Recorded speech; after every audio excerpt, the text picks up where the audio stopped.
KF-21EX의 상세 지원이 공개되자 기술 유출하던 인도네시아 결국 공군 멸망한 상황. 지난 26일 카이의 강구영 사장은 KF-21을 두고 4.5세대 전투기로 명명하는 것은 과소평가하는 것이라며 4.9세대라 칭해야 옳은 평가라고 했습니다. 그는 프랑스의 라팔, 유럽의 유로파이터 타이푼과 비교하여 KF-21은 훨씬 성능이 뛰어난데 5세대 전투기에 못지않은 기술력이 탑재되었다고 강조하였죠. KF-21은 2016년 체계 개발이 시작된 만큼 인공지능, 빅데이터 등 4차 산업혁명 기술이 집약된 세계 유일의 첨단 전투기라고 할 수 있는데, 라팔이나 F-16은 3세대로 시작해 개량을 통해 4.5세대로 성능을 최대치 끌어올린 기종인 반면 KF-21은 4.5세대를 기본으로 5, 6세대로 진화할 수 있는 전투기이고 21세기에 개발된 유일한 4.5세대 전투기이기도 합니다. 현재도 전투기 성능의 핵심 요소인 레이더 반사 면적은 라팔과 유로파이터 대비 두세 배 낮으며 대당 단가 또한 최신의 기체임에도 불구하고 경쟁 기종 대비 40% 이상 더 저렴한데요.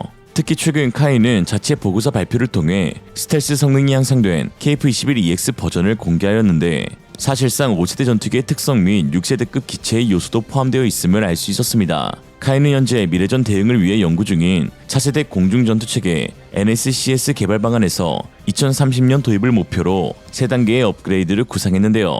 이는 영국, 이탈리아, 일본이 추진하는 6세대 GCAP의 핵심인 유무인 복합체계 공중전투 모델이 KF-21의 NACS 계획에도 포함됨을 의미합니다. KF-21에는 지향성 데이터 링크 및 무인기 3,40대를 동시에 통제할 수 있는 인공지능을 갖춘 슈퍼컴퓨터가 탑재될 예정으로 현존하는 전투기 중 가장 빠르고 정확한 유무인 복합 운용 능력을 갖추고 있습니다. 카이가 계획 중인 다목적 무인기는 전장 3.1m, 폭 2.2m, 150km 중량의 최대 속도 마 0.6의 성능을 가진 수형 제트 무인기로 빠르면 벌써 내년에 초도 비행할 수 있을 것으로 전망되는데요. NACS-1 다음 단계인 NSCS-2에서는 이 AAP와 함께 무인 전투기와 위성이 함께 연결돼 운용될 것으로 예상되는데, 자폭 등 소모성으로 사용되는 AAP와 달리 UCAV는 많은 무장 능력과 스텔스 성능을 갖추고 있어 KF-21과 함께 작전할 로얄 윙맨으로 불립니다. 설계안을 보면 전장 12.2m, 폭 9.6m에 마 0.9의 속도로 날 수 있는데,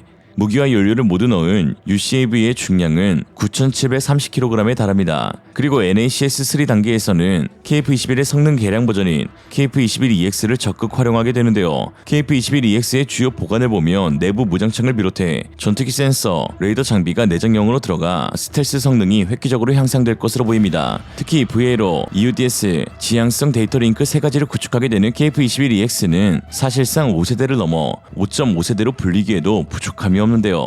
VA로는 Very Low Observable의 약자로 매우 낮은 탐지 가능성을 의미합니다. 레이더 흡수 물질을 표면에 적용시켜 레이더파를 반사가 아닌 흡수하도록 설계하며, 또한 내부 무장창을 탑재하여 무장으로 인한 레이더 반사를 줄이고 전파 흡수 구조를 채택하여 다양한 주파수 대역에서 레이더 신호를 흡수합니다. 카이는 모든 밴드에 대한 전파를 흡수할 것임을 밝혔죠. 특히 에러 코팅된 캐노피도 적용할 예정인데, 이와 같은 VA로를 갖춘 KF-21은 F-35와 F-22의 사이에 낮은 RCS 값을 갖출 수 있을 것으로 보입니다. 또한 EODS까지 탑재되는 KF-21EX인데요. 전자광학 분산개구 시스템으로 불리는 해당 장비는 전투기의 생존성과 상황 인식을 크게 향상시키는 첨단 기술입니다. 적외선 센서를 통해 전방위 360도로 상황을 모니터링하고 적의 미사일이 발사되는 것을 즉각적으로 탐지하여 경고해주며, 자동으로 적기의 위치를 추적하고 자동으로 탐지하여 조종사에게 알려줍니다. 아직 1차 양산도 끝내지 않은 카이가 KF-21EX의 개발을 선포했다는 것은 KF-21 미래 사업에 대한 높은 자신감을 지니고 있다는 것인데요. 26일에 열린 영국 팜볼 에어쇼에서 카이 부스에는 연일 수많은 관람객으로 둘러싸여 있었습니다. 강구영 사장은 서유럽의 한 유럽국은 과거 우리가 지속적으로 판매를 추진해도 관심이 없었는데, 이번에는 먼저 정부 고위 관계자들이 찾아와 높은 관심을 내비쳤다고 했는데요. 특히 기존 FA-50을 운용하고 있는 국가들도 많이 있어 자연스레 KF-21 도입을 추진하고 있는데, 강구영 사장은 아직 개발이 다 끝나지 않은 전투기 관련 정보를 다른 나라들이 이렇게 먼저 요청하는 것은 미국 이외에는 없는 일이다 라고 회상했습니다. 한편 초유의 기술 유출 사태로 한국과의 신뢰가 완전히 깨져버린 인도네시아는 현재 모든 것이 엉망인 상태로 변해가고 있습니다. 인니 매체 존나 자카르타의 7월 15일 기사에 따르면 한국은 KF-21의 20대 양산을 시작하고 있음에도 불구하고 인도네시아는 현재 몇 대의 KF-21을 구매할 수 있는지 확정조차 내지 못했다라고 했습니다. 그러면서 한국 정부는 앞으로 인도네시아의 반응에 따라 기술 이전 및 판매에 대한 정책을 맞추겠다고 한 반면 인도네시아 정부는 현재 어떤 반응도 보이고 있지 않아 KF-21 도입을 추진하고 있는 페루보다도 후순위로 밀려날 가능성도 있다고 했죠. 특히나 최근 보도에 따르면 인도네시아는 작년 구매를 확정지은 프랑스의 미라주 2000의 인수를 취소했다고 했는데요. 매체는 2023년 한 해 동안 내내 미라주 2000을 구입하기 위해 분주했음에도 불구하고 2024년 1월 1일 프라보어 수비안토의 대변인 다닐 안자르 시만준딱은 지정적인 이유 때문에 취소한다라고 밝혔습니다. 아무튼 프라보어에는 일 벌릴 때는 맨 앞에 나서서 사진 찍기 바쁘더만 취소할 때는 대변인 내세우는 게 꼭 관상대로 행동하네요. 전 국방부 장관인 프라보어는 대선을 앞두고 자신의 정치적 이득을 위해 국가 프로젝트인 전투기 도입 사업들을 여러 벌려놨는데 그 가운데 하나가 프랑스로부터 미라주 2000 중고 40대를 구매하는 것이었고 결국은 현재 허망하게 취소된 것이죠. 물론 여기에 낚인 인니 사람들은 프라보어를 대통령으로 만들어줬지만요. 한마디로 정치권의 노란한 사건이라고 할 수 있는데 국민의 열세 수조원이 투입되는 전투기 프로젝트에서 자신의 정치적 안위를 위해 막무가내로 추진하고 있는 국가의 원수들이 많이 있습니다. 진짜 원수네요. 2024년 2월 21일 시제기가 초도 비행에 성공하며 많은 관심을 불러일으켰던 터키의 칸 프로젝트. 그러나 이 터키 전투기도 시작부터 정치권에 의해 노란한 전투기입니다. 최근 뜬금없이 시제 2호기를 2025년 말이 되어야 제작이 가능하다고 밝혀 터키 네티즌들의 원성을 듣고 있는데요. 일사천리로 진행되고 있다고 생각했던 터키인들은 갑자기 두 번째 시제기가 거의 만 2년이 되어야 나온다는 소식에 뻥져서 기사에 오타가 난 것이 아니냐는 반응을 보였지만 결국은 선거 때문에 완성도 안 된 시제 1호기를 무리하게 띄운 것이라는 것이 밝혀졌습니다.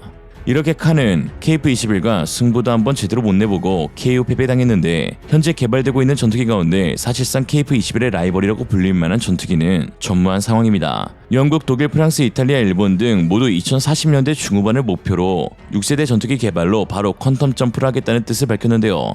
바로 영국, 이탈리아, 일본의 GCAP 그리고 독일, 프랑스, 스페인의 FCAS입니다. 그러나 거창한 계획과 달리 시작부터 이들도 꼬이고 있는데 아무래도 조별 과제다 보니 서로의 역할과 지분에 대한 첨예한 의견들이 나뉘고 있는 시정이죠. 합작 법인 본사를 어디에 둘지부터 싸우고 있는 지경입니다. 더군다나 한 국가당 거의 30% 넘는 지분 및 투자 비용이 소요되는 터라 만에 하나 한 국가라도 중간에 이탈하게 되면 사업 자체가 무산될 수 있는 리스크가 있는 것이죠. 지난해 벤 월러스 영국 국방장관은 이탈리아와 일본의 막 착수한 전투기 프로젝트에서 절대 이탈하지 말 것을 촉구하기도 했습니다. 그는 파트너 중 한 명이 작업 시작 후 철수할 경우 재앙적인 결과를 초래할 수 있다고 경고하면서 우리 세 나라 모두 새로운 전투기 능력이 필요한데 서로를 실망시킬 수 있기 때문에 중도 포기는 있어서는 안 되고 만약 한 나라가 탈퇴한다면 외교, 정책적으로나 전략적으로나 사업적으로나 모든 방면에서 매우 나쁜 일이 될 것이라고 말했습니다. 이러한 상황은 이미 유로파이터 타이푼 개발에서부터 날개 한 짝씩 만드는 모습을 통해 잘 드러난 바 있고 또한 현재 독프스의 FCAS도 매일 싸우고 협박하고 파트너 교체해야 한다고 윽박지르기 바쁜 상황을 보면 잘 알 수 있습니다. 물론 KF-21 역시 인도네시아와의 공동개발 가운데 여러 문제점들이 있었지만 그나마 다행스러운 것은 인도네시아의 기술적 지분은 0%에 가깝다는 것이며 인니의 미남 문제로 떠하는 개발비 1조 원은 6천억 원 정도의 원가 절감 및 나머지 4천억에 대한 정부와 카이의 공동 분담을 통해 전혀 문제없이 해결할 수 있다는 반응입니다. 순수 독자 설계 및 생산에 들어가는 KF-21은 굳이 타국 신경 쓰지 않아도 경쟁사들의 자충수를 통해 세계 전투기 시장에서 그 경쟁력을 구축할 수 있을 것으로 보입니다. 앞으로 KF-21이 대세다. 오늘의 한 줄 평, KF-21 5세대가 아닌 5대세. 이상으로 리얼리즘이었습니다. 여러분의 생각은 어떠신가요? 현명하고 지혜로운 여러분의 의견을 지금 댓글에 남겨주세요. 감사합니다.